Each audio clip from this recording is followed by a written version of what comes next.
avançando aí para a nossa realização previamente programada para acontecer entre os dias da segunda quinzena de junho, sujeito à antecipação, sujeito a uma extensão. Tudo isso dependerá de uma série de fatores que antecipamos os nossos pedidos de desculpas, afinal de contas, em tempos de pandemia, não estamos conseguindo tramitar com tanta velocidade tudo aquilo que nos é necessário para confirmar tudo o que tentaremos fazer no máximo até o final do mês de abril, certamente conseguiremos. Bom, vejo aqui rostos muito parecidos, né? Cá estão aqui participando novamente, dessa vez na categoria Trilha de TV. O meu amigo Ricardo Severo, que hoje, inclusive, esteve lá presente lá na nossa oficina, né?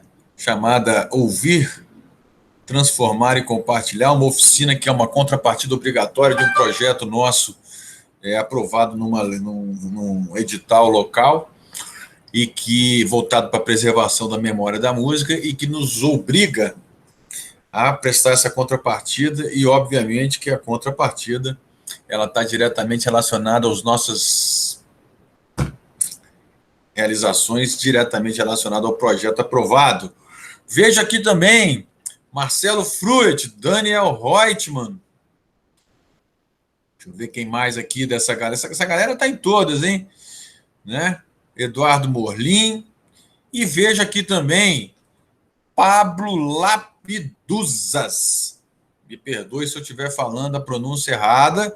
O Pablo não é brasileiro, se não me falha a memória, e está aqui participando desta e de outras categorias. Bom, como a gente já conhece Daniel, Eduardo, Marcelo Fruit e Ricardo, vamos agora conhecer o Pablo. E se o Pablo não conhecer Marcelo, Eduardo e Ricardo, uma breve reapresentação para que aí fique registrado aqui para os anais essa live de hoje com as devidas participações. Pablo, seja bem-vindo, meu amigo. Conte para nós quem é você e o que te fez chegar aqui no Prêmio Profissionais da Música. Vamos lá? Bom, estão me ouvindo? Estão me ouvindo agora? Boa noite a todos. Boa noite, porque eu estou falando de Portugal. A pandemia me fez vir, quer dizer, já falo sobre isso, mas boa noite a todos, um prazer estar aqui, enorme honra. E é uma honra dupla, porque é a primeira vez que eu, apesar de já ser músico há muitos anos, compositor há muitos anos, é a primeira vez que eu escrevo uma trilha. De certa forma, teve meu caminho como trilheiro, passou pela pandemia. E pronto, está na final uma grande felicidade, né? Como você falou, sou argentino brasileiro, cresci no Brasil, e já há alguns anos sou pianista, compositor, produtor, e já há alguns anos eu transito entre Portugal e Brasil, vou e volto. Quando tenho concertos eu venho para cá, e enfim, tenho família no Brasil e estou nos dois lados. E eu estava justamente no Brasil quando eu recebi um convite da RTP para escrever a trilha do Herdeiros de Saramago, que é uma série documental para rádio e televisão portuguesa. Foi no iniciozinho da pandemia, isso foi por conta que um dos compositores que ia fazer a trilha toda teve um problema, se não me engano foi um dos primeiros a ter Covid, uma coisa muito louca aqui em Portugal. E ela falou: Pablo, olha, eu estou no Rio de Janeiro, eu sei que você está no Rio, uma super diretora aqui de Portugal, super conhecida, Graça Castanheira, e eu tô com esse projeto aqui e pensei em você. Me contou que, na verdade, como step, né, mas eu falei, uau, caiu no colo de fazer os episódios todos, e fiquei preso, não conseguia voltar para Portugal, porque os voos começaram a ser cancelados, eu no Brasil não tinha como fazer nada, que não tinha levado equipamento. E foi como eu falei outro dia numa live, num projeto, uma outra coisa que eu falei que acho que para todo mundo, pelo menos para mim, acho que para todo mundo, foi transversal a todos, foi que apesar de um ano terrível, de uma situação terrível para todos nós músicos, a pandemia trouxe benefícios, de certa forma. Acho que todo mundo teve que puxar para cima em algum lugar, teve que se reinventar. E no meu caso, entre muitas outras coisas, foi a questão de que eu nunca, dos muitos discos que eu produzi, mesmo das minhas próprias coisas, eu sempre, até hoje, apesar de ter tocado teclado muitos anos, né, hoje só toco piano, eu não mexia nada com tecnologia. E quando caiu a cena da trilha, e aqui em Portugal já tinha fechado tudo, eu falei, uau, os estúdios estão fechados, então eu liguei para a diretora e falei, olha, eu vou gravar tudo em piano solo, porque eu tenho uma ideia assim minimalista. Ela, piano solo? Não, não, não, não, não. Os episódios são todos variados e eu quero uma situação assim, uma situação assada, uma situação assada. Então, eu me vi numa situação em que eu tinha que entregar em 2 meses os esboços todos, e eu, de repente, tive que começar a estudar Logic, áudio, tecnologia e a coisa tudo, porque eu estava sozinho, sem poder sair de casa. A coisa aqui na Europa foi super fechada mesmo. Portugal foi um dos primeiros países a se fechar mesmo. Não conseguia voltar para o Brasil também para trabalhar, não tinha voo. Então, de repente, eu me vi compondo uma trilha toda em casa. Então, isso quer dizer, foi uma coisa, foi um bom aprendizado. Tive ajuda de amigos, como é óbvio. A própria RTP me ajudou com o engenheiro que masterizou. Mas de repente foi um upgrade na minha vida nesse sentido, né? Porque acho que muita gente deve ter passado por isso em ter que se reinventar, né? E compor a série já teria sido um desafio por si só, não tinha sound design, era só música, ela queria música, e teve essa questão de que numa determinada trilha eu tive que fazer um power trio tocando punk, porque um dos escritores era punk. Então, e outra tive que escrever para a orquestra sinfônica, porque no próprio episódio tinha uma orquestra tocando, então ela queria isso. Então, nesse sentido, foi ótimo para mim. E eu passei o ano todo vivendo e sobrevivendo por conta dessa trilha. Então, nesse sentido, foi uma belíssima experiência. Muito bom. Uma curiosidade, Pablo, você está com esse casaco aí até o pescoço aí, porque tá congelante aí a situação para você, não, é isso? Por acaso, em casa não tá congelante, é só um casaquinho assim, mas tá frio. Aqui o inverno tá acabando, né? Quer dizer, já acabou tem uns dias, mas ainda à noite faz frio, né? Não tô aí como no Rio. Se estivesse no Rio agora, estaria de camiseta, no bem bom. Não sei quem tá no Rio daí, mas tem alguém do Rio aí? Tá todo mundo fora Não, aí. nesse momento não. Temos gaúchos e temos um gaúcho que mora em São Paulo. E eu estou em Brasília. Bom, mesmo assim, vocês devem estar melhor do que eu no sentido de temperatura, né? Espero bem. Com certeza. Ô, Pablo, e para finalizar, você já conhecia a galera que está aqui com você concorrendo? De nome, eu estou concorrendo numa outra categoria que é de projeto de orquestra. E aí são colegas, como eu te disse, eu venho mais da performance, assim, de tocar e de arranjar do que de compor para trilha. Então, menos amigos, menos novos amigos agora, vamos dizer assim, que vêm dessa área, né? Mas eu vi o trabalho de todo mundo e tô muito honrado em estar nesse time aí, nessa final, com essa galera toda.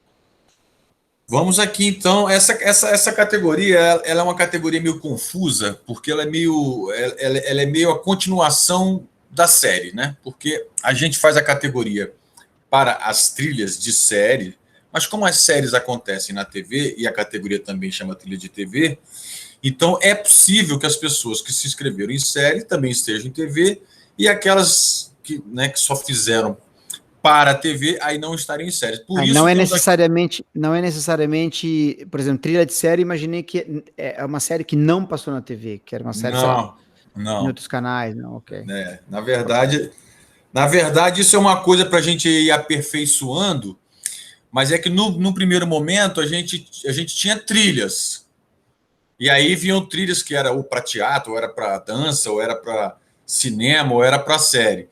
No que a gente veio assim ressaltando, enfatizando a coisa das trilhas, a gente começou a perceber que tinham trilhas e recebemos algumas reivindicações assim, pô, Gustavo, a minha trilha é para cinema. Pô, a minha foi para uma série, pô, a minha foi para uma novela. Aí a gente começou a separar. Só que no que a gente separa, tem coisas que acontecem num e que são vinculados na TV, eu poderia ter ido para o cinema. E a ideia é justamente que a gente cresça nisso. Só que como a gente está nesse processo de crescimento juntos, acontece o que está acontecendo hoje, onde basicamente os finalistas de séries são aqueles que estão aqui pela TV. Aqueles que tiveram as suas séries veiculadas na TV. Confere, seu Ricardo Severo. É por isso que você está aqui e teve lá também? Olha, na verdade, eu não fiz essa divisão exatamente, mas eu inscrevi na categoria de série um trabalho audiovisual que era seriado. E aqui eu escrevi um trabalho audiovisual que era uma peça única, digamos assim, é um documentário. Entendi. E aí, enfim, mas é uma discussão boa essa. A gente tem trilhas de vários sentidos, tem para audiovisual, tem para teatro. Pô, teatro eu tenho bastante. No próximo ano tem que botar umas trilhas de teatro aí. Mas nós vamos expandir. Olha aí, o Daniel tá... deu positivo aí. Mas, enfim, fazer um resumo, assim, de quem eu sou. Comecei já há uns 35 anos, trabalhando como músico em show, mas já, praticamente um ano depois, já estava fazendo a minha primeira trilha para teatro. Daí eu acabei expandindo para cinema, para dança, para publicidade. Também sou formado em publicidade, dei aula no curso de publicidade e propaganda lá na PUC do Rio Grande do Sul, por 12 anos, no curso de pós-graduação em cinema. Depois que eu vim para São Paulo, continuei trabalhando só com trilhas mesmo, para teatro, para cinema, para dança.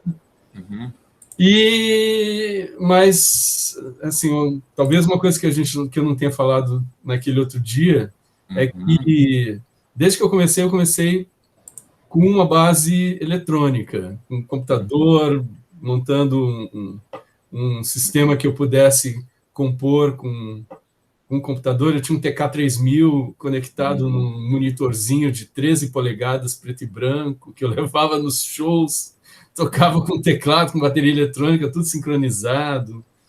Enfim, isso na época aquela que o César Camargo Mariano e o Dino Vicente estavam fazendo o Prisma. Então, mas eu fazia música pop naquela época, né? Depois eu fui expandindo para outras áreas e hoje eu sou meio eclético, digamos assim. E esse trabalho que está indicado aqui, que foi 50 anos do Ballet da Cidade de São Paulo, isso foi um segundo trabalho que eu fiz com esse diretor, o Diego de Godoy, que foi muito legal, assim, porque a gente, obviamente, já se conhecia. Ele me deu total espaço para eu fazer o que quiser. A única coisa que ele estava querendo juntar era trazer uma sonoridade étnica. E aí eu propus a ele, vamos misturar o étnico com o eletrônico e, a partir daí, fazer todas as trilhas como se fossem trilhas para espetáculo de dança contemporânea, porque é a natureza do Ballet da Cidade de São Paulo, né? A dança contemporânea. Enfim, fiz a primeira trilha em cima de uma referência que ele me passou. O editor montou uma abertura em cima da trilha que eu fiz, e aí foi só alegrias. E foi muito legal. Eu acabei refazendo umas trilhas de alguns espetáculos também, que eles não conseguiram a liberação da música para usar no documentário. E esse documentário passou em vários lugares. Passou, claro, como é uma coprodução do Arte 1, passa repetidas vezes no canal Arte 1, está passando até hoje. Mas foi para a Alemanha também, enfim, por conta de ser um documentário sobre o Ballet da Cidade. O próprio... Enfim, já teve em alguns outros lugares por causa disso. Ô, Ricardo, agora sobre a conversa de hoje mais cedo lá, eu entendi a sua questão, né? Mas pelo que eu entendi, você faz a sua gestão de todos os seus conteúdos, né? Assim, tá certo que é uma discussão de um outro evento, mas que também vale para cá. Você gerencia toda a formalização ou a legalização de todos os conteúdos que são criados e gerados por você? Olha, foi uma coisa que eu aprendi a duras penas desde o começo, de que a gente também tem que ser um autogestor do nosso próprio trabalho. Quando eu comecei em teatro, a gente tinha que liberar as trilhas para o ECAD. Tá? E ninguém sabia como fazer isso. Então, claro, como a trilha era minha, a produção vai lá dar um jeito, resolve isso. Eu fui atrás, comecei a me informar, e aí eu fazia questão de fazer a liberação das trilhas. Certo. Mas o cadastramento foi uma coisa que eu aprendi a fazer muito depois. Infelizmente, eu entrei numa sociedade autoral no começo lá que não me orientava, e aí eu perdi muita grana, porque eu tive música nos anos 80, olha aí, o Marcelo também. Eu tive música nos anos 80 que tocava direto na rádio, eu tive música que entrou em trilha de novela da Globo. Putz! E eu não ganhei nem um centavo pela execução. Eu ganhei pela venda dos discos só. Mas burro, né? Porque eu tinha 21 anos, coitado, eu era meio ingênuo, sabia tudo que tinha que fazer. Fui aprendendo aos poucos. E só depois que eu vim para São Paulo, inclusive, que eu mudei de sociedade autoral, graças a uma amiga compositora que me empurrou, você vai mudar de sociedade agora, vai comigo lá na Bramos, me apresentou lá para o Fernando Santos, aqui em São Paulo, o diretor. E, cara, tô muito feliz lá, desde sempre, porque aí tudo que eu não sabia, eles me ensinaram, e hoje em dia eu ensino aos outros, meus alunos, ensino como fazer o cadastro, nos filmes, como montar aqui o cheat, é uma disciplina no meu curso, na parte de pós-produção, e, enfim, e estou agora fazendo o cadastramento de 8 episódios de uma série que, de repente, me avisaram em cima da hora, está indo para 72 plataformas. Cara, não tem aqui o cheat ainda. Agora eu tenho que falar para as produtoras que tem que ter isso. Isso é incrível, porque eu acho que é uma coisa fundamental a gente entender tudo. Eu vi a explicação da Karine sobre o que é obra, o que é fonograma, qual é a diferença entre direito autoral, conexo, patrimonial. Às vezes eu tenho que discutir num contrato com o produtor que diz, olha, a gente não pode vender o direito autoral, a gente cede o direito patrimonial. Enfim, eu acho que a gente tem que aprender. É claro que não é o ideal, a gente é criador, e a gente quer mais só criando, só compondo, só produzindo a parte musical. Se a gente tivesse um parceiro legal para fazer essa parte, de qualquer maneira, a gente tem que saber como é que funciona o processo. Ricardo. Fala, Pablo. Só um adendo do que você falou, que é incrível.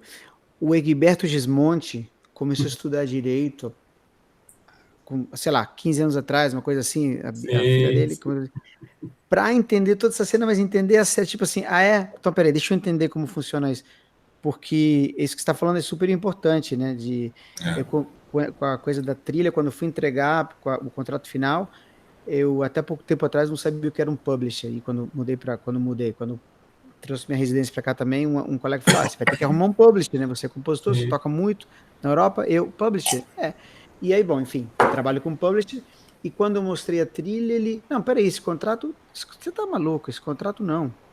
O contrato era de boa fé da produtora, que fez a intermediação com... Mas havia ali lacunas que justamente é como se eu estivesse entregando a música, entregando a propriedade intelectual. E não, a propriedade intelectual é tua. Sim, exatamente. Whatever. Aqui na Europa, o que você faz... O que você faz tá é uma licenciamento. Exatamente, o licenciamento. Mas a obra não. É uma licença, né? Agora, deixa eu te falar um negócio aqui, Ricardo. Ricardo e Pablo. Eu concordo com o Ricardo em número, gênero e grau no seguinte aspecto. Sim, obrigação, na minha percepção, que vocês entendam tudo sobre o negócio. Você pode até não operacionalizar tudo. E sobre isso daí, eu sempre tenho um exemplo que eu vou falar aqui rapidamente para vocês darem uma risada, que foi a entrevista. Essa entrevista está por aí no YouTube. Uma entrevista da Fernanda Montenegro para o Amaury Júnior, do programa do Amaury Júnior, que vocês sabem quem é, obviamente. E o Amaury Júnior virou para a Fernanda Montenegro e falou assim, que a Fernanda estava fazendo a divulgação de uma peça, né, onde ela atuava, e ela vira e o Amaury vira para a Fernanda com aquele jeito dele assim, né, tipo assim, nossa, vou enaltecer a minha entrevistada e fala assim, mas Fernanda, quer dizer que agora você é a diretora do espetáculo? Quer dizer que você agora é a pessoa que participou da divulgação e promoção do espetáculo? Fernanda, quer dizer que você agora é a pessoa que, inclusive, interferiu na parte da captação de patrocínios do seu espetáculo? Aí, cara, mas esse é o meu negócio, bicho. Eu simplesmente entendo de tudo do meu negócio. Eu posso não fazer tudo, mas eu entendo de tudo. Você, por exemplo, entende de tudo do seu programa aqui, que eu Viva a Noite, né? Não sei, não lembro como é que era o nome. Aí ele falou assim, realmente, você tem razão. Aí ficou aquela coisa assim, aquele constrangimento, assim, porque o cara surpreso. Porque, né, vamos falar sério, ninguém é um grande artista do tamanho da Fernanda Montenegro se ele tiver absoluta compreensão do todo, né? Com certeza, com certeza. Né? Madonna não é quem é se ela não tivesse... Eu não sei se todas as etapas de todo o trabalho que ela fez já. Eu não sei se vocês sabem, eu não sei nem se isso inclusive, é uma verdade que a gente possa aqui se comprometer. Mas no caso dos Stones, quem negocia tudo é Mick Jagger. É ele que contrata tudo, que vende tudo, que administra financeiramente tudo. É lógico que ele não fica ali fazendo manipulação de planilha, mas é ele que diz isso sim. Esse saxofonista, aquele camarim, aquele som, aquele palco, aquele avião, é ele que define, né, os critérios e tal. Bom,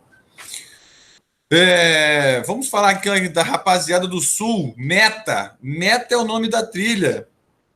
Estamos aqui com os nossos amigos Fruit, Morlin e Reutemann. Eu gosto muito dessa coisa assim, né?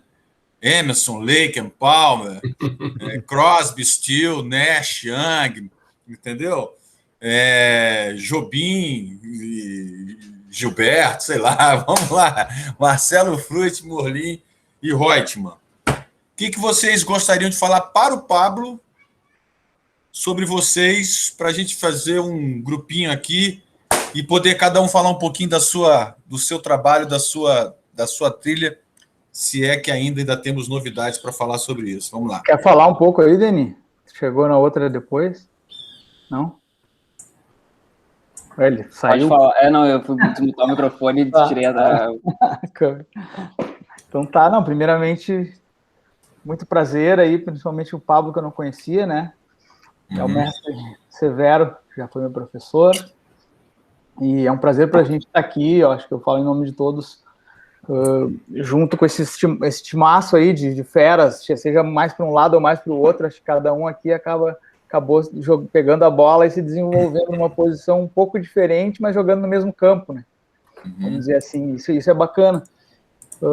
Para fazer essa primeira... esse update aí, né, para o Pablo, que não estava na outra live que a gente, todos os outros acho que aqui meio que estavam. A gente tem aqui uma empresa que, na verdade, trabalhava... O centro do nosso trabalho era, na verdade, produção de discos de bandas, principalmente alternativas de linguagem pop, assim, né? Música brasileira, com pop, com rock, enfim. Como produtores? Como produtores, a gente tem estúdio e como produtores, mas na verdade o estúdio nunca foi um negócio à parte, ele sempre foi para produzir as produções que a gente estava produzindo. Raramente ele é alugado para gravar uma coisa, o cara só vem aqui e grava, sabe? A gente faz direção, muita produção do trabalho como um todo, assim, pegando muitas etapas, desde a parte de criação de canção, por exemplo, de fazer uma análise artística de carreira também do artista, porque, na verdade, tem uma série de campos a serem explorados, né? Como autenticidade, identidade, personalidade, que às vezes podem ou não estar refletidas dentro da criação daquele artista, diferentemente de trilha, que é um universo onde a gente consegue ir para vários lugares, ir, voltar, e continua sendo os autores da trilha, mas não está se posicionando enquanto como um artista, que ele, querendo ou não, um artista, ele acaba virando uma marca e um produto pertencendo a um território, né? Então existe toda uma outra um engessamento industrial em torno do artista, que a gente estava acostumado a fazer, que era um trabalho de amadurecimento artístico, muitas vezes, pelo nicho que a gente trabalha, que não era um nicho mais mainstream, digamos assim, de quem já está super no mercado, mas um nicho de quem está querendo chegar, né? A gente conseguiu, nesse processo, alavancar uma série de artistas que ficaram destacados aqui no Sul, no Brasil, como Apanhador Só, Jingle Bells, Pública. Eu trabalhando também com o da Guedes. Depois peguei um pessoal, eu fiz algumas músicas do Theo e da Estrela, lá de Curitiba, né? Estrela Leminski, Theo Ruiz, a banda Mulamba, lá de Curitiba, também fiz a música que chama Mulamba. Enfim, uma infinidade de artistas, mas a gente estava mais acostumado nesse processo. Eventualmente a gente fazia algumas trilhas. Mas de lá para cá, acho que cerca de um ano antes da pandemia, assim, acabou pintando um trabalho grande de muitas trilhas para TV, e a gente acabou mergulhando mais nesse universo. E aqui estamos, assim, é mais ou menos isso.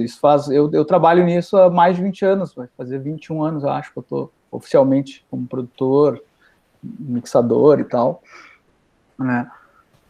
E os guris foram chegando, o resto da equipe tem um degrauzinho, assim, cada um chegou num momento diferente, foi sendo absorvido pela equipe, mas a nossa relação é super horizontal dentro do possível, assim, né? Claro que cada um tem um nível de experiência um pouco diferente, assim. Uma coisa que eu achei interessante, Gustavo, de dizer, que pelo que eu vi aqui, é que talvez a nossa, não sei se é exatamente isso, mas talvez o nosso caso aqui seja o mais realmente televisão, assim, né? Porque, na verdade, a gente fez as séries as séries são mais abertas, né? Nesse caso, essa série da Meta, ela é uma série que teve, eu nem sei te precisar exatamente quantos, mas pelo menos uns 24 episódios, e continua tendo mais, tipo assim, teve a série 1, série 2, série 3, entendeu? Depois abre mais uma e tem mais não sei quantos, daí a gente refaz umas músicas. Então ela é uma produção que é da própria TV, quer dizer, só passa nessa TV, não é vendida para outras TVs, né? E que tem uma continuidade maior. Então, eu acho que é um caso um pouco diferente, pelo menos no caso do Severo ali, que eu vi que é uma produção que vai para várias TVs, vai comercializada para outros lugares, e não necessariamente foi feita, encomendada por uma TV específica, pelo que eu entendi, né? No nosso caso, é o contrário, é como se fosse, é uma série que, na verdade, tem uma função de programa de TV, só que é em formato de série, entendeu? Então, tem muitas diferenças até na relação de criação, como a gente comentou na outra live lá, que numa tu tá lidando com o diretor, vamos dizer assim, com uma concepção em grande peso de narrativa e tal. Não que o nosso caso não tenha isso, tem também, mas existe um atravessador de prazo e de urgência por ser uma TV, por ser muitos episódios, por eles irem muito logo para o ar, que atravessa o peso, né, daquela calma de ser super conceitual e a perfeição de cada cena, tu conseguir colocar uma composição perfeita, que eu acho que é uma característica da televisão, né?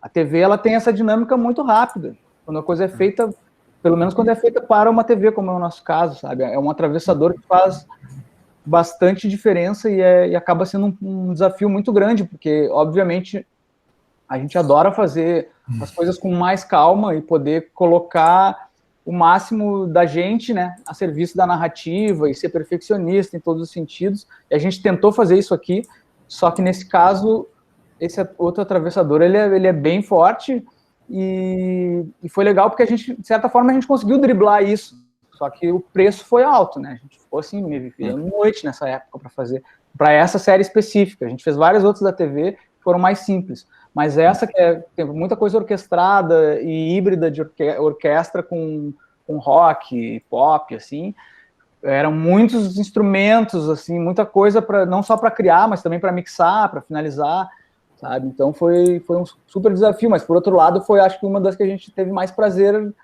fazendo, que a gente se sente mais, tipo assim, conseguimos fazer uma coisa que a gente a gente tá presente ali, né? A nossa garra de criação ali, a gente se superou ali fazendo. Então foi muito divertido, muito bacana. Houveram referências mais ou menos claras, assim, da parte do pessoal da TV, e praticamente tudo que a gente fez acabou entrando bem tranquilamente, assim, sem muito remake, muitos problemas, assim. Então foi muito divertido, assim, o resultado foi muito bom, e eu acho que o desafio interno é que foi o mais interessante, que é uma coisa que talvez o pessoal da TV nem viveu essa parte, né? Foi uma coisa muito nossa, assim. Eles só viram as coisas depois já meio prontas, porque nós aqui nos quebramos para fazer, aprendemos pra caramba, assim, foi muito legal. Muito bom. Vamos aqui então girar a conversa começando pelo nosso argentino brasileiro. Essa coisa argentino-brasileira é uma coisa que não combina, né? Ao pé da letra. Eu, por exemplo, não tenho nenhum problema com isso, mas quando fala assim argentino-brasileiro, mas como assim? Isso não existe. Os argentinos não gostam dos brasileiros e vice-versa. Não, É isso é uma mais na bobagem. bola, isso é mais na bola. Essa é uma bobagem. Olha, pergunta para os gaúchos. Pero Não. habla espanhol ou só Habla espanhol, Tá tranquilo. Claro. Não, tô brincando. Claro, boludo, habla espanhol. Não, eu sei que você está brincando, mas sabe que você, sobretudo, você fala isso com um gaúcho. Aliás, um professor meu de orquestração, Ciro Pereira, na Unicamp, muitos anos atrás, que ele era gaúcho, ele falava: nós em Porto Alegre ouvíamos a rádio da Argentina, não ouvíamos a rádio do Brasil. Eu vi a Elis Regina falando isso, e o Yamandu, que por acaso vive aqui também em Portugal, ele falou isso. Ele falou: meu primeiro professor de violão era argentino, e minha relação com a música era virada para lá, da fronteira. Até porque é a mesma terra, né? Se parar para ver a coisa dos Pampas, né? E, enfim, mas falando sobre a série, sobre a série que você quer. Aliás, hoje eu postei uma coisa de um programa de TV que eu fiz com o Bebeto, para o programa Bem Amigos, né? Em 2010, que era aquele programa da Sport TV de futebol, que era pré-Copa do Mundo, então era um jogador campeão do mundo com um músico que jogou contra, vamos dizer assim. Então, chamaram o Bebeto e me convidaram. Então, estava eu sentado no piano do lado do Bebeto. Bebeto jogador, não é o Bebeto músico. Não. Bebeto jogador de bola. Não, porque você sabe que nós temos um Bebeto músico. Eu sei, eu troquei com ele. Eu conheci o Bebeto, eu trabalhei com a Sandra de Sá há muitos anos no Rio e fizemos concertos juntos com o Bebeto, enfim. Um grande o Bebeto faleceu? Eu o Bebeto não sei. músico? Não sei. Não sei. Mas, enfim, sobre a trilha, isso foi para a TV, só que no meio do processo, como atrasou, a trilha tinha que estrear em maio, eles me contrataram em março e a pandemia atrasou 2 episódios, eram 11 episódios porque a trilha chama Herdeiros de Saramago e trata dos 11 vencedores do Prêmio José Saramago. Vocês talvez conheçam o José Saramago, que é tido como o maior escritor de língua portuguesa, até com mais prestígio até do que Camões, e tem um prêmio em língua portuguesa chamado Prêmio José Saramago. Tem prêmio recente, tem 11 vencedores até agora, e esses 11 vencedores que são jovens escritores, tem brasileiros, inclusive, tidos como, assim, como, sei lá, o Oscar da língua portuguesa em literatura, né? E esses 11 episódios são documentários sobre esses escritores, assim. E foi muito interessante porque havia uma diversidade enorme. Por exemplo, um dos escritores, o Ondas Jacques, angolano, foi filmado em Luanda e a diretora ela falou: olha, eu não estou sendo aqui tipo, tá na África, faz coisa africana, não é isso, mas você vai ter que respirar isso de Luanda. Então a música me levou para um outro lado, por acaso um lado que eu estou mais acostumado, que eu costumo ir muito à África. Aliás, aqui em Portugal a relação com a África é outra do que a gente tem no Brasil. O Brasil ainda tem, infelizmente, o Brasil ainda tem até com o resto da América Latina, que você estava falando da Argentina, que é pelo menos a minha percepção, que o músico brasileiro ainda, de modo geral, a gente vê menos para dentro ali, para a América Latina, e no Brasil olhamos mais para os Estados Unidos, de certa forma, até menos para a Europa e tal, e muito menos para a África, né? A relação aqui em Portugal com a música africana, ela é mais com a cultura africana é mais visceral. Primeiro que as colônias foram colônias até os anos 70, né? Houveram guerras nos anos 70, então, quer dizer, muito mais visceral, né? Tem até uma questão racial com essa questão toda do africano aqui em Portugal, enfim. E pronto, falando da série, ela tinha esse espectro onde eu tinha uma liberdade, como o Marcelo estava falando, eu, ao contrário, tinha uma liberdade, havia uma certa, quando atrasaram os episódios, havia um certo respiro para fazer com calma, mas não havia muito, porque sempre, né, olha, daqui a 2 semanas você tem que mostrar o esboço aqui que o diretor quer ver, o diretor de arte quer ver, e a RTP quer ver, enfim. E foi um desafio enorme, porque para já, eu sempre tive um sonho de escrever música para cinema. No meio do episódio, no meio do processo, eu soube que 3 episódios entraram em alguns festivais internacionais de cinema. Eu fui a Lisboa assistir no Indie Lisboa 3 episódios. Então eu sentei assim e eu li uma vez numa biografia do Hancock, do Herbie Hancock, em que ele, quando sentou no cinema para ver Blow Up, sentou no cinema ali e ele teve a sensação de que a música estava baixa. Ele saiu meio desiludido do cinema, porque a música estava baixa. Como que a música está baixa? Mas a música ali tem outra função. Apesar de ser o Herbie Hancock, apesar de ser né? Ali a música tem outra função. E eu tive essa sensação, assim, aquela tela enorme, aquele cinema, tal, e a música veio, mas ela podia estar um pouquinho mais alta, assim, sempre. Né? Isso foi uma sensação que na televisão você não tem. Porque eu vi na televisão, a série já passou, eu vi na televisão, e não teve essa sensação que eu vi no cinema, né? Bom, e dos 11 episódios teve essa coisa da diversidade, de ter que compor por exemplo, eu não tenho relação alguma com heavy metal, com hardcore, não tenho essa relação. Trabalhei alguns anos quando fiz muito sideman, até só me dedicar à minha carreira de performance. Eu toquei com muitos artistas, entre eles o Marcelo D2, com quem eu ainda desenvolvo um projeto com o meu trio, mas pronto, não como músico da banda dele, e acompanhando o Planet, ou até as músicas do Planet que a gente tocava, aquilo era um universo completamente distante do meu, né? E um dos episódios, o José Luiz Peixoto, um dos escritores, que é a Punk, e a diretora, olha, então aqui, eu quero aqui hardcore, e tal, música punk, e eu fiz uma coisa que eu achava, sabe quando você vê alguém tocando um tango que não tem nem cheiro de tango, que parece meio caricato, ou fazendo bossa nova, não sei o quê, eu fiz uma coisa que na minha concepção estava incrível, eu falei, uau, isso aqui tá meio Guy Ritchie, né? Não sei se vocês conhecem o Guy Ritchie, isso aqui tá Guy Ritchie total, eu acertei a mão. Aí a diretora falou assim, você já ouviu falar em pedal duplo? A diretora de 70 e tantos anos, já ouviu falar em pedal duplo? Mas não tá bom? Porque ela, não, você não entendeu nada, eu quero isso aqui. Começou a me passar referências, e eu, de repente, com Logic Audio e alguns samples, e bons amigos bateristas pedindo ajuda, eu falei, mas o que eu desenvolvo aqui? Né? Então, alguns dos episódios empacaram. Então, foi um processo incrível, que eu tive que realmente abrir mão, o ego teve que ficar lá de fora do estúdio, algumas situações eu tive que me colocar à disposição do que a música, do que a diretora estava querendo. Né? Isso foram poucos episódios, mas houve esse não atrito, mas essa, puta, não estou acertando, porque é muito complicado você, acho eu, pelo menos na minha pouca experiência como trilheiro, vamos dizer assim, ou como compositor para cinema, para séries de TV, fazer uma coisa e você errar. Não, eu quero ir para o Nordeste e fui parar em Mato Grosso. Não, é para o outro lado. E é complicado você virar o jogo assim para o outro lado, também com o tempo correndo, e você, né, manda de novo e a pessoa, olha só, vamos tentar, tenta mais uma semaninha, tipo assim, você não está acertando mesmo. E depois, por fim das contas, acertei, foi um mês perdido, entre aspas, com patinei com algumas trilhas. Outras, como estava num universo mais próximo do que eu ouço, acho que também tem um pouco disso, né? Foram mais fluídas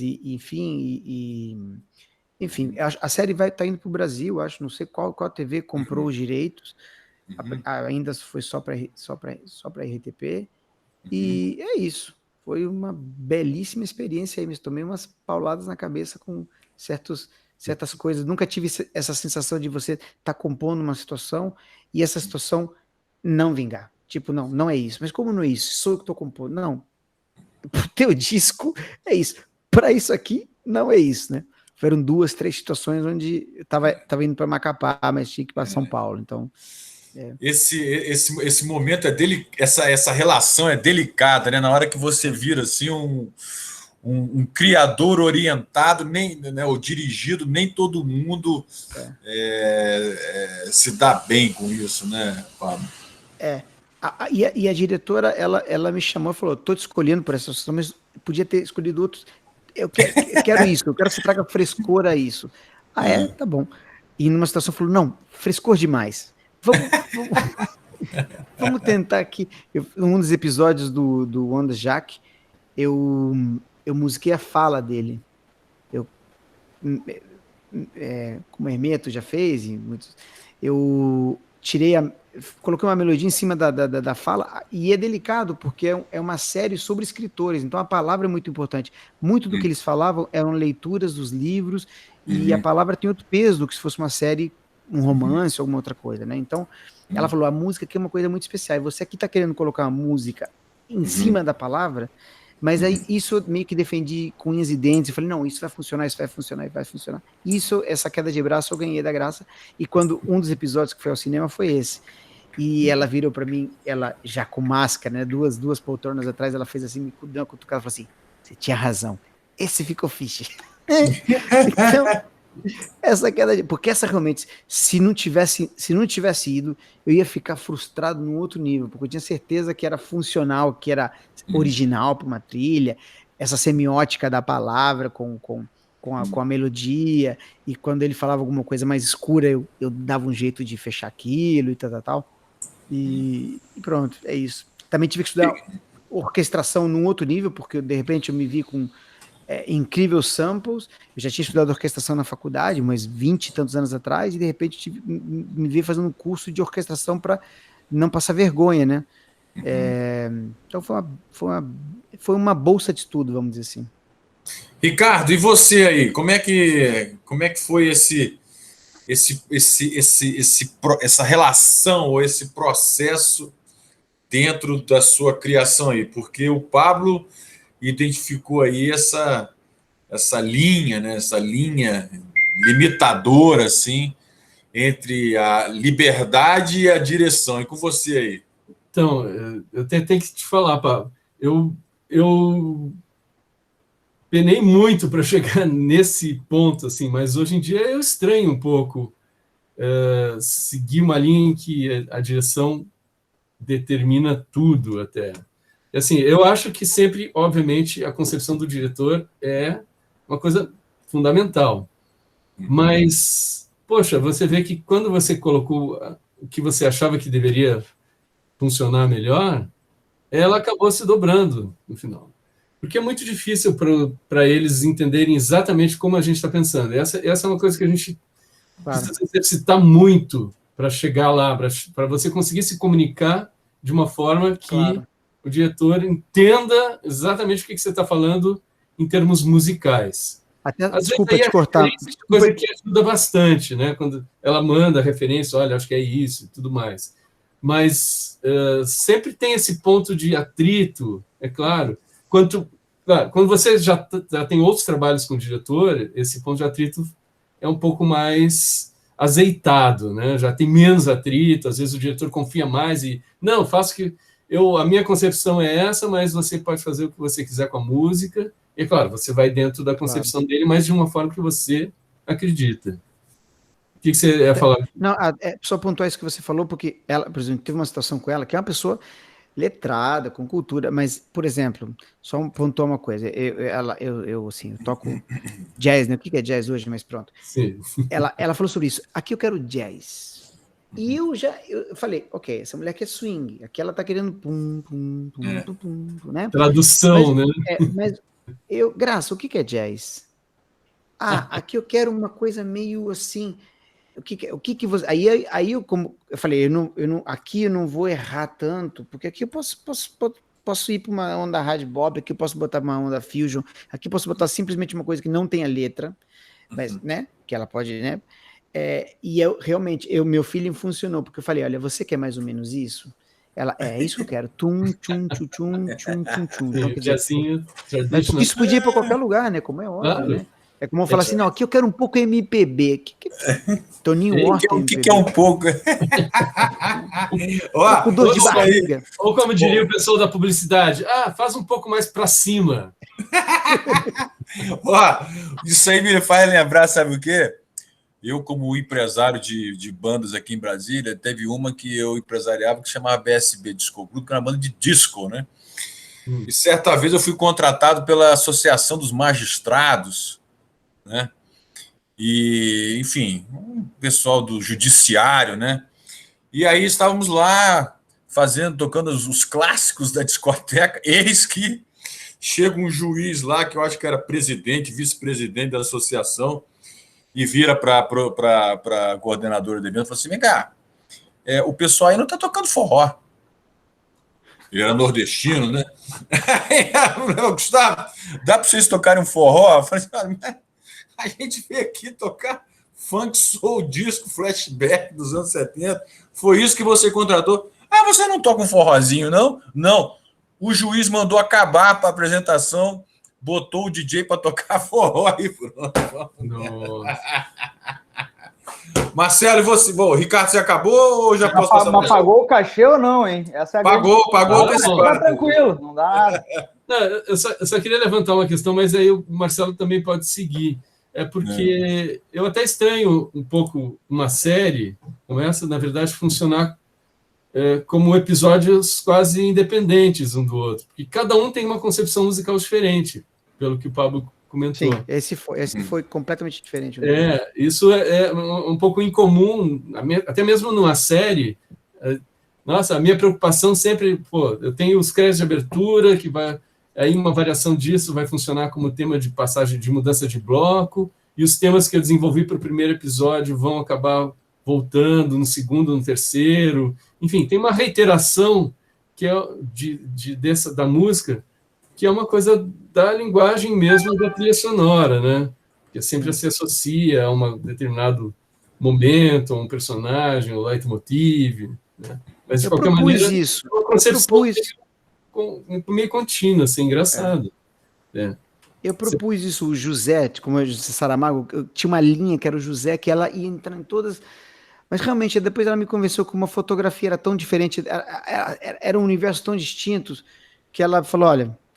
E depois, no primeiro episódio, aconteceu uma coisa, desculpa, Marcelo, no primeiro episódio aconteceu uma coisa incrível. Primeira vez, então, 35 minutos de episódio, eu botei 32 minutos de música, e a mulher assim, é lindo, Pablo, tá lindo, Pablo, você tá louco, eu nunca mais vou conseguir fazer nada com a RTP, eles vão querer música, não, esse aqui, não, pouquinho, então ela, pouquinho, então foi por 4 músicas por episódio, ficou mais, e não teve linha nenhuma entre um episódio e outro. Muito louco. Legal. Vai lá, Marcelo, fala do seu processo aí, cara, sua relação. Eu vou falar um pouco, mas eu queria deixar o Dani falar um pouco também, né? Mas assim, pegando só o gancho do pessoal aí, eu realmente entendo, é um caso muito à parte, né? O caso esse do Saramago, porque na verdade o que tem são vários filmes, um para cada autor, e que estão sobre a égide do prêmio. Mas como é cada autor e cada lugar e cada coisa é muito diferente, a consideração é como se fossem várias obras, na verdade. Então, eu concordo completamente com a abordagem. A respeito da questão de muita música e tal, e tudo mais, realmente, o que eu chamo a atenção aqui, que eu acho que é legal para o pessoal que estiver assistindo, não só agora, mas depois, lá no YouTube e tal, que está interessado nesse ramo, eu acho que por mais que eu entendo o argumento ali do Severo de que acha estranho quando direcionam muito e tal, concordo que é melhor quando a gente consegue botar um pouco da gente, eu acho que toda a relação fica melhor, mas para quem é iniciante, por exemplo, eu acho ao contrário, eu acho que o mais importante é entender que é preciso sair e descer do pedestal, que para o músico, para quem está na música, que está acostumado a ter a música enquanto o protagonista da jogada, enquanto o centro das atenções, né?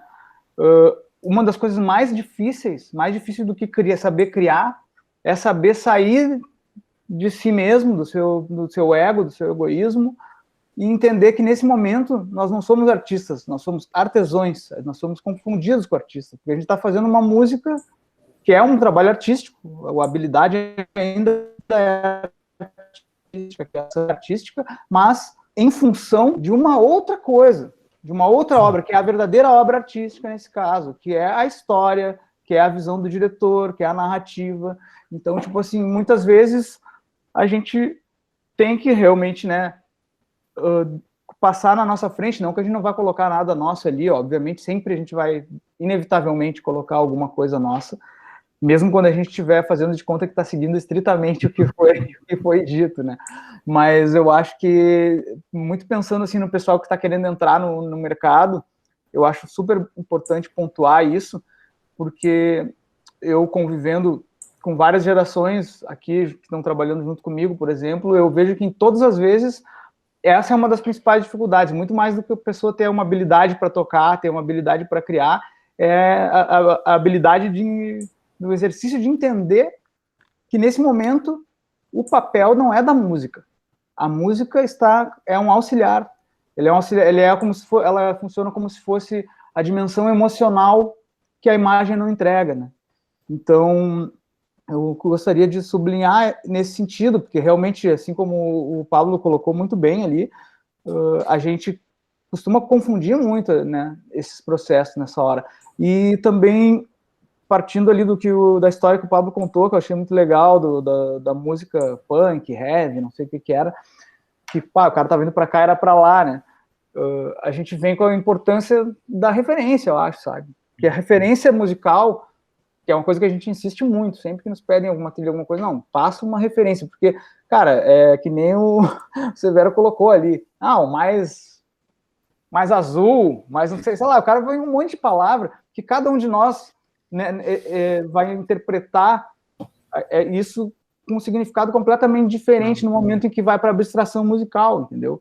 E às vezes uma referência, duas referências muito bem colocadas vão dizer muito mais do que 1000 palavras da pessoa que está querendo dizer alguma coisa e vai evitar que a gente faça um trabalho dobrado, né? Não é que a gente se importe em trabalhar 2 vezes, mas se a gente puder evitar é sempre melhor, mesmo que no primeiro momento pareça que o diretor está querendo dizer a direção exata do que a gente vai fazer. Eu prefiro, por exemplo, que haja essa direção bem clara e que depois, se for o caso, a gente vai interceder, né, e vai ficar tentando convencer ele, que nem o Pablo fez ali com a paradinha né, de tocar em cima da voz, mas que a gente evite que a gente tenha que refazer a trilha, por exemplo, 3, 4 vezes, até achar a direção para daí fazer certo e depois ainda toda a finalização, todo o detalhamento e tal. Então a gente consegue fazer um trabalho muito melhor quando tem essa clareza de ideias. E essa comunicação, sei lá, eu acho que uns 30% da coisa dar certo é comunicação, cara. É muito doido. Assim. Não sei o que o Dani pode colocar a esse respeito aí, que ele também tá nessa área. O Dani, além de tudo, é psicólogo também, entende a nossa vida. Calma aqui. Eu acho que o Ricardo levantou a mão ali. Desculpa, não vi, velho. Não, mas é rapidinho, só assim, talvez eu tenha me expressado mal.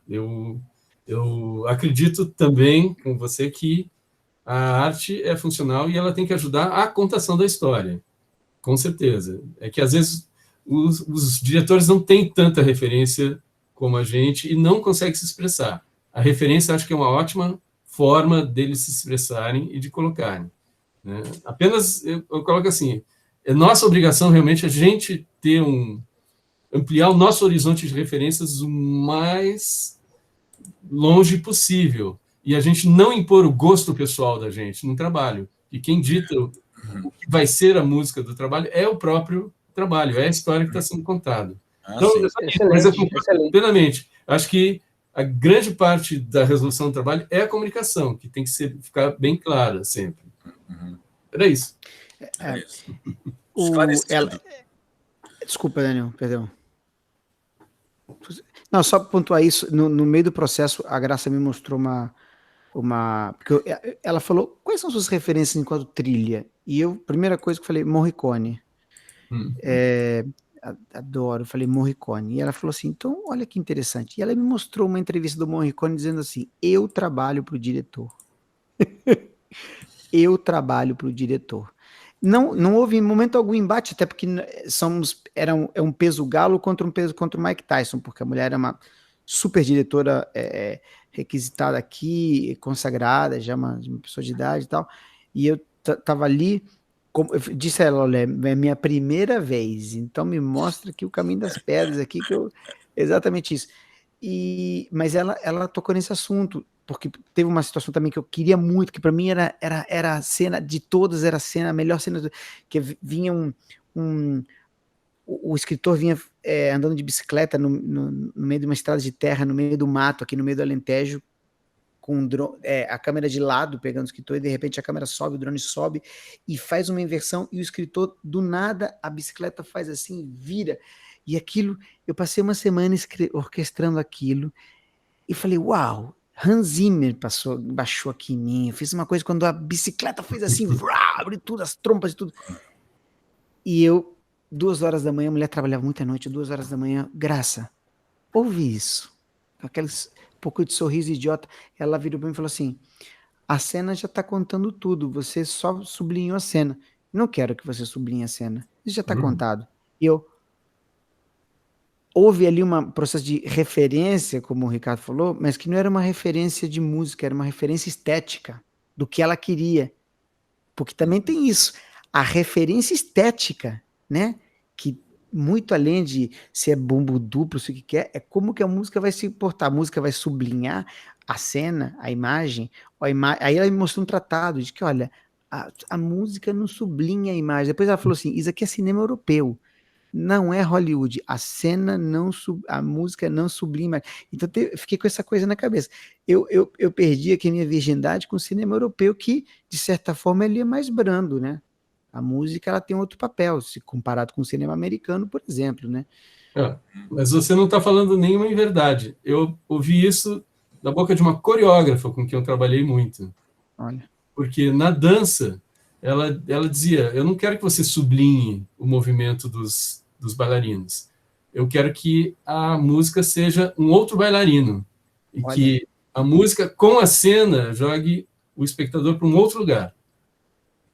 E é assim que eu meio que penso a trilha, muitas vezes, assim, de que a música entra como mais uma informação na cena e que a soma disso é que vai jogar quem está assistindo em uma outra dimensão, em um outro lugar.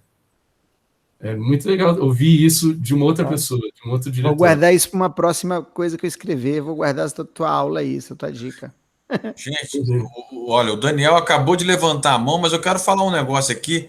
Que conversa mais inesperada para mim, viu? Essas palavras, sublinhar a música. Cara, eu estou aqui muito, muito orgulhoso de estar ouvindo assim, tanta novidade em pleno 2021. Vai lá, Daniel. Não, acho que um outro ingrediente também que eu acho que está perpassando essa conversa é o desapego, né? Porque acho que todo mundo já passou por uma situação de que a gente faz um trabalho que isso aqui vai ficar muito massa na cena, a galera vai pirar e no fim das contas não é utilizado ou não é apropriado para aquele momento específico, né? Enfim, nossos trabalhos com série, com trilha para TV, isso aconteceu direto. Acho que a música que eu fiz, a trilha que eu fiz que eu mais gostei, não entrou para nenhum episódio, né? Põe num disco. Põe no disco. Fazer um disco só de restos lá do meio. Também, quando eu vou fazer peça de teatro. Vai usar depois. Não, já tá guardadinho. E, enfim, eu sou guitarrista, né? A primeira coisa que eu penso, vou levar uma guitarra no ensaio e dali eu vou começar a compor as trilhas. E acho que nos últimos 5 trabalhos que eu fiz, 4, a guitarra nem apareceu na peça. Né? Tipo assim, às vezes a gente tem que sair um pouco das nossas seguranças e certezas para conseguir também entrar no universo do diretor, né? Marcelo, você levantou a mão. Diga, meu amigo. Não, é que, na verdade, quando ele citou o Morricone ali, eu queria fazer uma pergunta, porque eu tenho a impressão que o Severo curte o Elfman. E eu queria perguntar para ele se eu estou certo. Danny Elfman. Eu gosto do Danny Elfman, mas eu amo o Morricone também. Não, eu também, mas mas sabe qual que eu gosto mais de todos? Bernard Herrmann. Pode crer. Bernard Herrmann e os embates que ele teve com o que eu mais curto, eu não consigo quase nunca usar como influência, que é o Badalamente, né? Mas, enfim. Que é o Ângelo Badalamente, que é do Lynch, né? Que trabalha muito com Lynch. Mas é que é uma coisa totalmente surreal a obra dele. Não tem, raramente tem espaço para isso. Que é são mais camadas, ruídos, do que música mesmo. Assim. Então, a gente tem que ter filmes de fantasia, de um gênero mais... exatamente. Aqui no Brasil, ter evocação, é muito raro. Aqui no Brasil é muito raro acontecer. Agora, falando sobre essa questão do filme europeu ali, é interessante, porque, sendo grosseiro, eu enxergo o filme europeu enquanto o cinema cabeça, tirando talvez alguma coisa... Os espanhóis estão fazendo coisas que se aproximam mais de Hollywood agora. Sim. E o cinema americano enquanto o cinema comercial, né? Tem um cinema que dá muito dinheiro e tem o outro que é muito legal, mas não dá tanto dinheiro. É mais ou menos isso que está acabando. Não esqueça dos italianos na década de 50 e 60 que eram pobres. Não, né? Sim, eu estou falando atualmente, assim, né? No momento Netflix quase de ser, assim, e que o Netflix ainda está fazendo uma galera pender por essa coisa da série americanizada, mesmo em outros países, porque é o que está sendo consumido direto ali, e agora as produções, eles estão fazendo buyout, que é um outro assunto muito interessante, né, que não aceitem buyouts, a princípio, que são ruins para a nossa categoria. Aqui na Europa, a Netflix é diferente. Aliás, aqui em Portugal, a Netflix é bem mais pobre que a Netflix brasileira, mas tem uma vantagem que tem muitos títulos nórdicos. Não sei se... tem muitos títulos dinamarqueses e suecos, que tem uma trilha muito, muito particular, assim, muito azul, diria assim. Sim, mas independente disso, brother, não sei se está ligado no que eu disse, né? Buyout, o que é buyout? Porque o modelo Netflix está fazendo uma coisa que acaba com os nossos ganhos, na verdade, de certa forma. O Netflix, ele se deu conta que ele, sendo o dono, o proprietário do conteúdo, ele não precisa pagar os direitos. Na verdade, ele paga, mas ele mesmo ganha os direitos de volta. Então, o que ele faz? Ele pegou uma série que um diretor estava produzindo lá e disse que quer comprar ou que vai investir um dinheiro e tem um contrato. Nesse contrato está sendo comprado todos os direitos.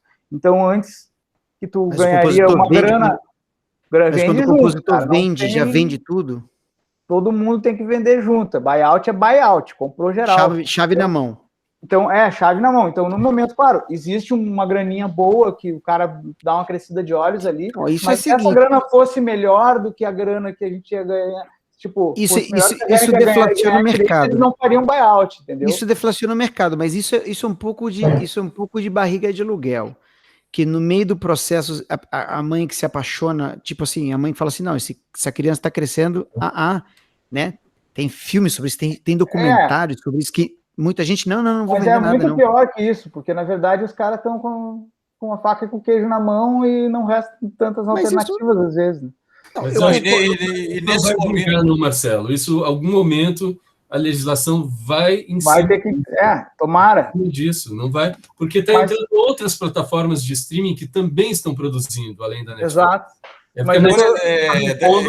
Porque ela fazia praticamente todas as plataformas. Sim, mas assim, cara, isso é um modelo que a Disney está, de certa forma, começando a repetir também, e lá nos Estados Unidos a galera dos compositores, dos músicos já estão brigando, porque a Disney parece que em 2018 para 2019 diminuiu a porcentagem que ia para música, e tá uma puta confusão, assim. Então, assim, se a gente também não criar consciência, não passar essa informação para a galera que está nesse trampo aí, se unir e reclamar também por isso, a legislação não vai acontecer sozinha, né?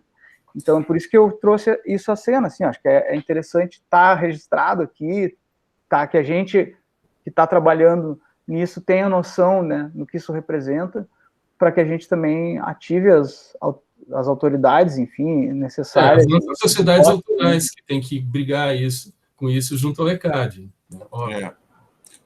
Ricardo, você citou aí outros canais, outras plataformas de streaming além do Netflix. Alguém subiu a mão. Deixa eu só fazer uma perguntinha aqui, gente.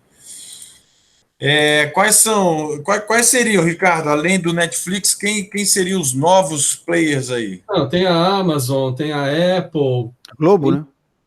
A própria Globo também está querendo aumentar o seu mercado, Globoplay. Todas as plataformas de streaming, as maiores, já estão investindo em produções próprias. E, aos poucos, outras plataformas que também estão aumentando espaço vão começar a investir também.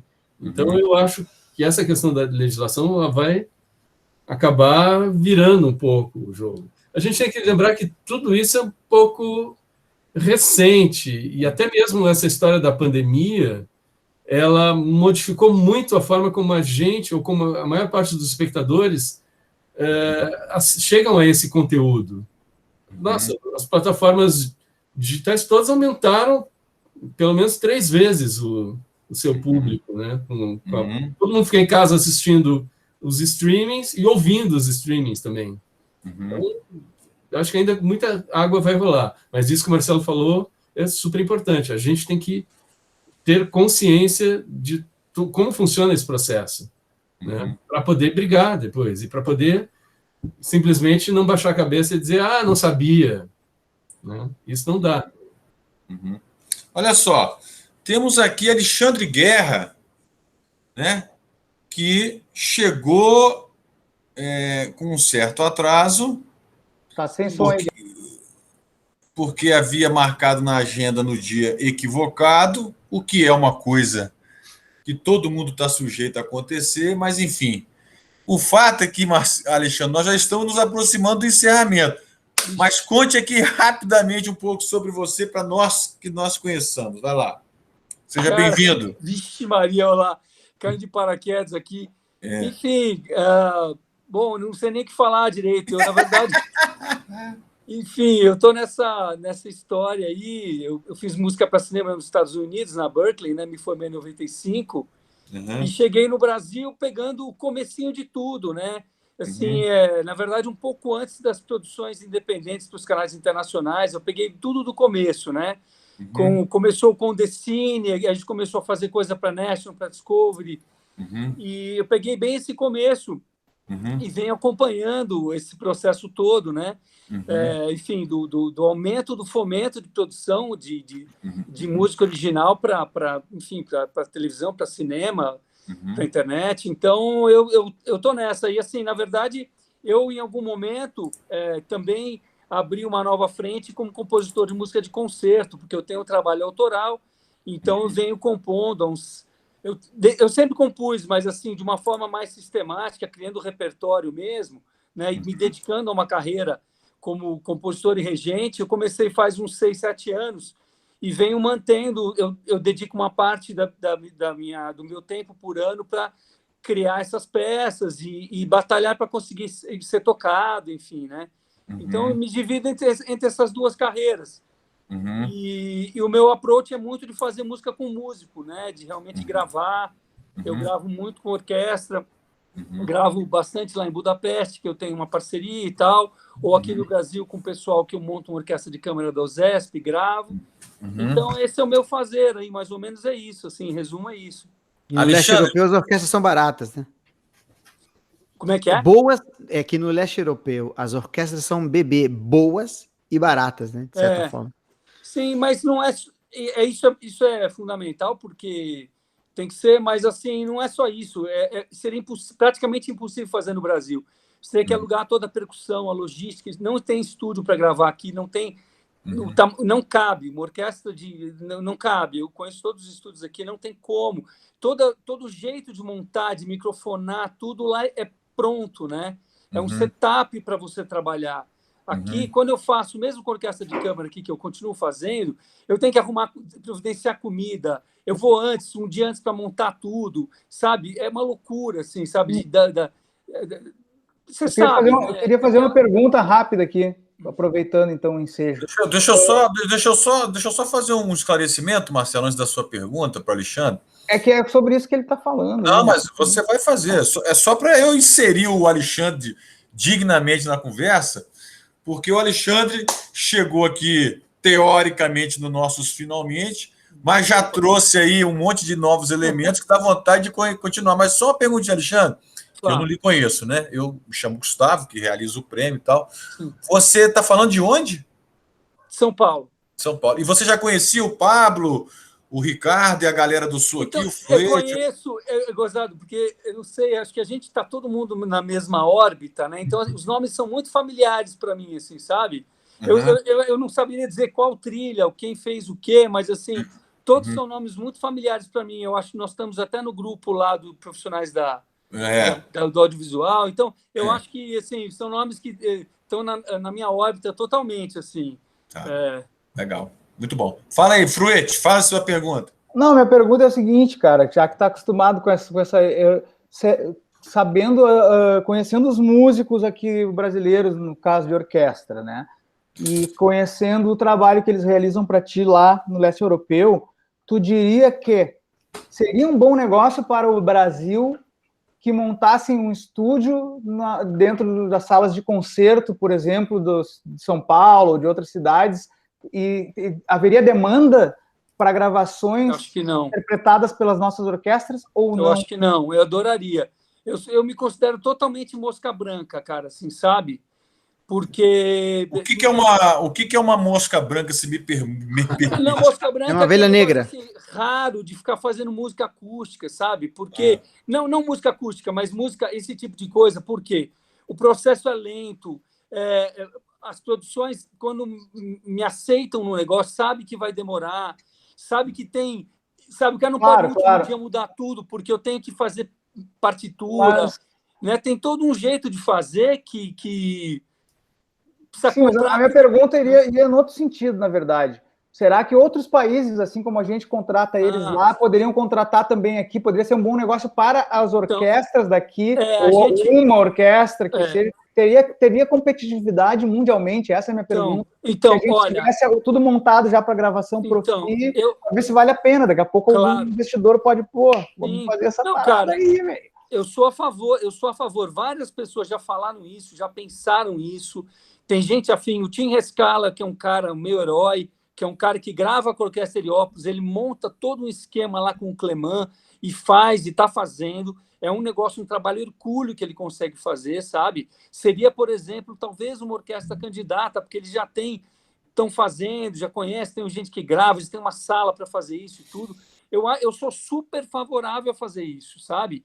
Mas, assim, sabe aquela coisa? É meio que quase construir um templo para que venham os santos, sabe? Porque, na verdade, eu não vejo hoje no mercado essa demanda, até porque a gente vai entrar numa questão de linguagem, de estilo, de música, né? Eu acho que o nosso cinema tem não é pudor com música, mas é uma relação com essa música tão onipresente, tão possante, né? Claro.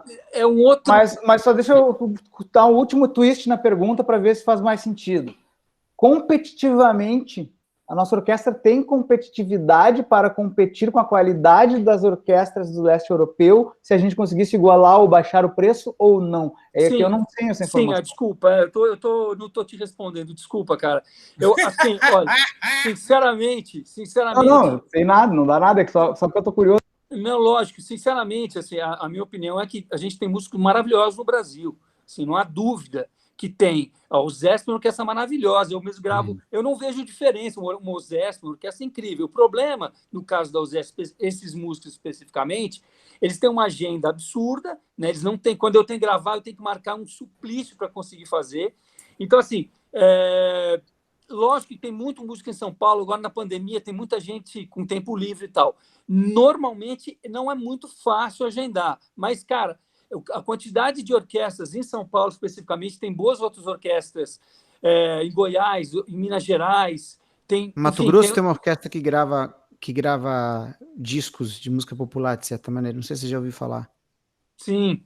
Pois é, tem gente, cara. Tem músico bom aqui não falta. Eu não acho que... O Gargalo não é músico bom, e eu acho até que com o Euro, do jeito que chegou, aonde chegou, eu acho que a gente tem condição de ser competitivo, sim. Antes, quando o Euro estava 3-1, aí era jogo pesado.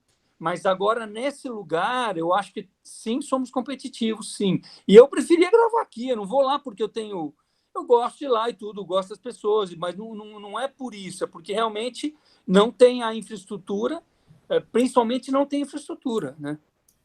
Não tem a logística, principalmente, né? Que é tipo, manda, ele grava, já te manda de volta e tal, porque isso...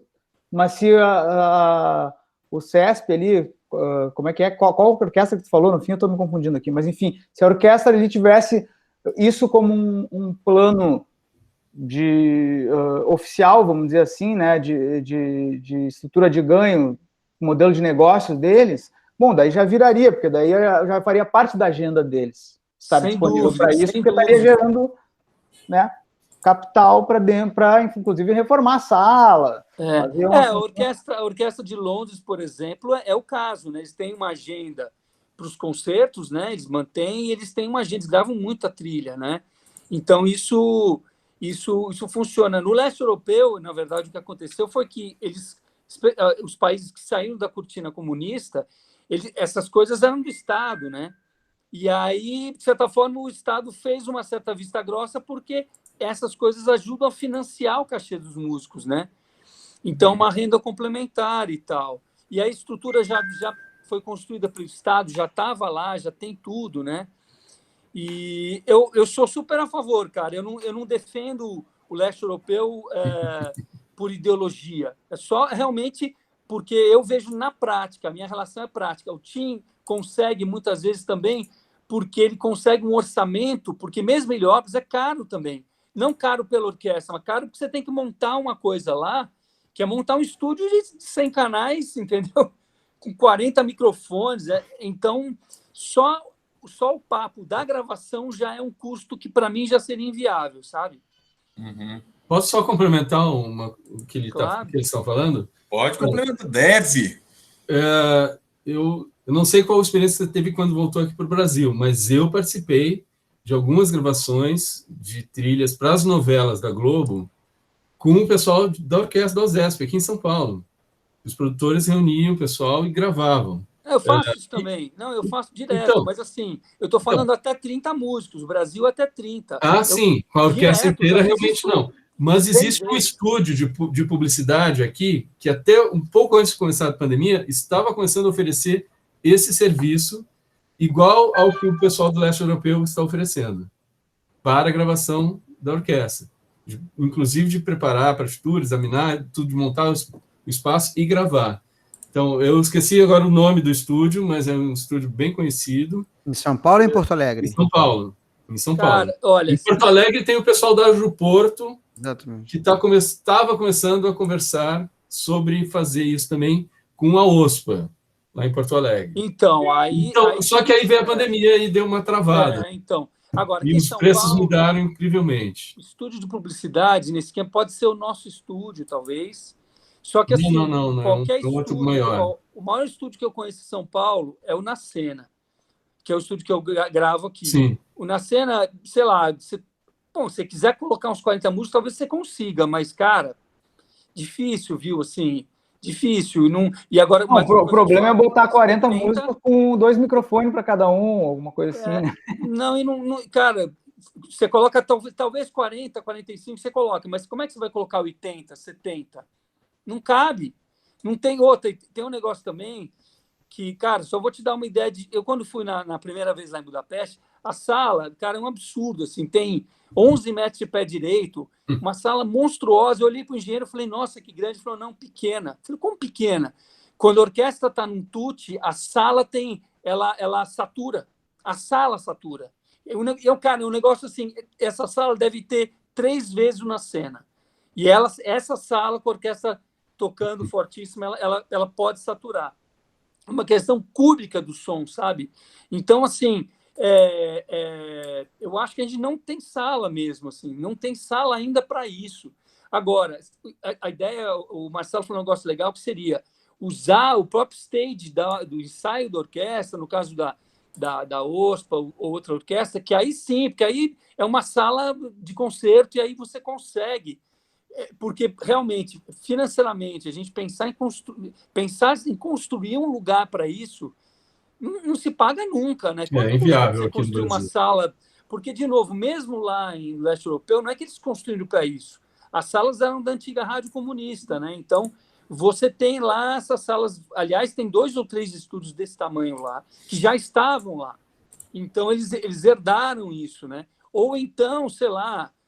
no primeiro mundo aí, que de fato essas grandes trilhas de filme têm uma rotatividade e tudo, até justificaria, mas hoje em dia é cada vez mais difícil, né? Mas mesmo no Brasil, as salas, um pouco antes de eu mudar para cá, no Rio, eu fui gravar um programa piano solo na Rádio MEC. E o entrevistador foi um gentil, falou, olha, escolhe entre esses 3 estúdios aqui, tinha um Petroff, não sei se alguém foi aqui em Rádio Mac no Rio, tem pianos incríveis, uma sala grande. Tinha um Steinway numa das salas, eu falei, esse aqui, toquei isso aqui. Abri o piano tava com bolor, porque a história, resumindo, foi o seguinte, alguém que estava limpando derrubou o café, que ele ficou fechado, ninguém abriu, só para dizer o seguinte, o problema é institucional, porque, por exemplo, mesmo essas rádios, a Rádio Mac tem um estúdio sinfônico, que é um elefante branco morto, que até poucos anos atrás, a Petrobras para música, era a Petrobras ou a orquestra da cidade, que não tinha uma sede oficial, como pode uma orquestra não ter uma sede, como um time de futebol não ter um CT. Então, quer dizer, ainda está um pouquinho atrás nesse sentido, né, com relação à música orquestral, então, nesse sentido está um pouquinho atrás, porque foi o que você citou a Orquestra de Londres, as orquestras, as próprias salas de orquestra, quando virem que é um modelo de negócio funcional, ok, nós também, quando nós estamos tocando, podemos gravar, somos alugáveis. Sim, exato. Gente, é o seguinte, nós viemos aqui conversar sobre as trilhas de cada um que estão participando do prêmio. A conversa estava assim, e ela expandiu para orquestras, né, para uma série de outros detalhes que compõem o dia a dia de vocês. E essa conversa, certamente, eu vou precisar de arrumar um lugar específico dentro da programação que virá do prêmio para a gente poder debatê-la, assim, se é possível debatê-la com algum grau de como é que eu posso dizer, de conclusividade diante da extensão do assunto. Para mim foi chocante tudo isso, para eu perceber o universo que está aqui ao meu redor e que gradativamente ele vem crescendo e que certamente a gente vai poder explorar com mais riqueza aí, principalmente a partir de tudo isso que eu ouvi e vi aqui. Mas assim, são 18 horas e 26 minutos, eu vou pedir muitas desculpas aqui ao Alexandre.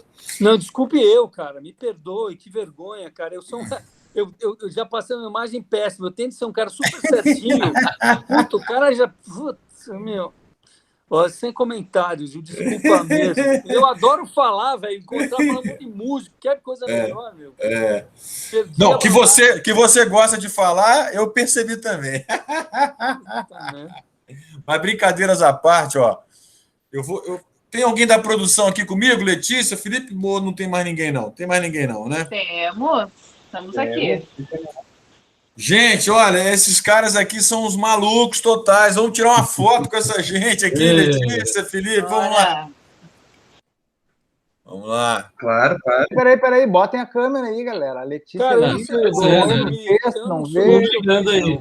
Ai, Marcelo, logo hoje que eu não tô maquiada. Tá bom, te perdoo por hoje. Cara, eu não sei porque eu tô sem câmera aqui, eu tô normal, quer dizer. Não, você tá normal, vai lá. Tá bom. Vai lá. Vamos lá, então. Ô, Átila. 1, 2, 3. Ui, legal, é isso. Obrigado por todos. Olha só, eu quero sinceramente agradecer. Olha, eu tô aqui assim num misto de fui pego de surpresa com assim uma vontade de continuar, mas acho que chega uma hora que assim vem tanta informação que é melhor a gente absorver. Vou te ajudar então. Agora é o seguinte, chegou o momento, meu pessoal aqui, eu que estou falando aqui de Brasília, entendeu? Vocês têm que me dizer o que é ser um profissional da música para vocês. Em 140 caracteres. Pois é, né? Olha, realmente o Marcelo... do que a gente já falou. O Marcelo, ele me lembrou da coisa que eu mais espero a cada final de live, que é justamente uma frasezinha sobre o que é ser profissional da música. Vamos lá. Já que o Alexandre chegou por último, ele vai ser o primeiro. Alexandre, ser profissional da música é o que para você? Curtinho, vai lá. Cara, eu acho que é se colocar a serviço, cara. Se colocar a serviço da obra, do trabalho, qualquer que seja, né? Mas realmente não é querer realizar para você, quer dizer, é se colocar a serviço e realizar para o trabalho, né? Acho que é isso. Pensando profissionalmente falando. Claro. Só anotar aqui. Eu achei que você fosse de... Tem um Guerra aqui em Brasília, viu, Alexandre? Que preside... Não, ele preside, inclusive, um instituto de piano aqui. Eu não lembro o primeiro nome dele. Pablo Lapiduzas, diretamente de Portugal. Você está em Lisboa, Pablo? Não, agora eu estou no sul. Agora eu estou mais perto de Sevilha do que de Lisboa. Estou no Algarve. Você está onde? Estou em Portimão, estou no Algarve. Agora eu estou no Algarve. Há 2 anos, tive uma filha e vim aqui para baixo. Que ótimo. Olha, sobre essa frase, eu vou até vou me colocar aqui como performance, como músico, mais até do que só como compositor. Sei lá, que ser músico, olha, é um Homem-Aranha, sabe? O super-herói que vai pagar a conta, não vai pagar a conta, faz fila no supermercado. É um pouco isso, né? Porque falam muito do glamour da profissão. Essa profissão é uma relação, é um ofício, é um sacerdócio, né? Então acho que é um pouco isso. É o Homem-Aranha, é o super-herói que tem que pagar a conta, tem o boleto, tem o coisa, e ao mesmo tempo não pode parar nunca, né? E é um pouco isso, é assim que eu vejo. Muito bem, vamos lá. Próximo é o senhor Ricardo Severo. Ixi. O Pablo falou uma coisa legal, né? A gente não para nunca. Quem disse que músico se aposenta? A gente toca para toda a vida. A música é isso, é mais do que uma vocação, é uma arte que nos leva a lugares inesperados e que a gente vai viver sempre, para toda a vida. Espera aí.